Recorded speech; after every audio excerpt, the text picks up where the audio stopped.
the Nexus for our issue of Flashback. Today we're looking at issue 24. It is the Xindi Insectoid Warship. And here it is. It's actually quite a big model for a standard issue.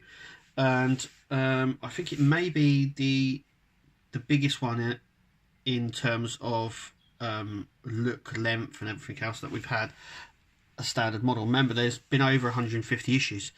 So it stands right up there with being one of the biggest ones we've had. But we'll take a look at the model in just a moment. So let's have a look at the magazine. Okay, so we get a nice picture on the front here of the ship. 22nd century, 150 meters long, and it is the Xindi Insectoids ship. Obviously we get stats here, so it's obviously Xindi Insectoid. The Expanse is where they're from. Its propulsion is impulse engines, and the subspace vortex drive, which opens up the vortexes so they can travel far longer distances as well, faster than normal warp speed. It has cannons and torpedoes. Yeah, it's quite a heavily armed ship as well. We get a cluster here. Now the ship itself has these bits that I'm going to go down that route, but there is no up and down in space. But with this one, there is no way it needs to go. It can sort of spin as well. It's very manoeuvrable, incredibly powerful as well. Just like in all the other magazines, a lot of in-universe information. The whole of season 3 of Enterprise featured the Expanse, and the Insectoids were one of the main sort of species. Here we have what they look like, which is really nice. There's one of their shuttles as well. We haven't got this shuttle yet, but I have a distinct feeling that we may end up getting it with the collection being extended and all. Then we get nice stats here. I love these sort of things, but once again it's missing the little tags on here to tell us the propulsion, where the weapons are and stuff like that. So they've left that off. I don't know whether it was rushed through, but it is what it is. But there it is in the vortex there. It's nice. So then we come on to the designing aspects of the magazine, and as you can see, it sort of went from this sort of organic Alien, the film Alien style ship, which is quite cool. I mean, it still mirrors what it became, but this is really sort of alien-ish as well. Here we have it again. So originally they wanted it to be these sort of tentacles coming out, and it a lot bigger than what Enterprise was as well, and the weapon. Then we have the crashed one that was prominent in one of the episodes. And then we come on to making the Insectoids. So this is where they made them. Obviously, there were CGI characters. They were made in CGI, but I think they were it was stop motion as well. So there was a guy dressed in the suit. Here we are.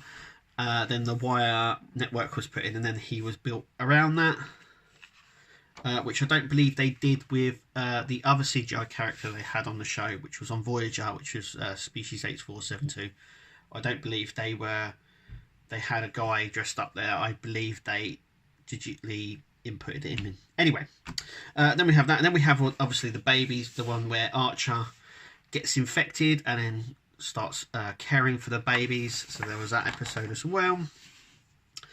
Enterprise says key appearances: the hatchery, which is the one where I just spoke about, where Archer is he gets sprayed with a mist and then starts having these mothering instincts to look after them, and Twilight as well. Obviously next here on the Nexus and on our Flashback series, we'll be looking at the Prometheus.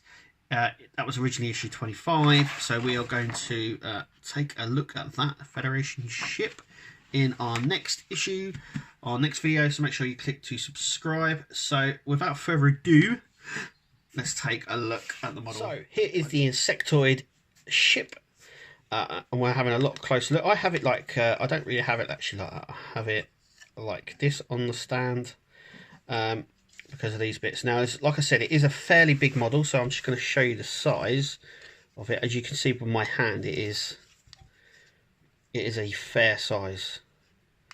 There's die cast on it as well.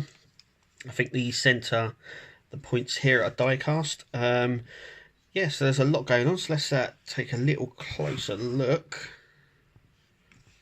Oops, sorry, no. There we go. So, as you can see, it has a lot of these see-through plastic parts here, just here.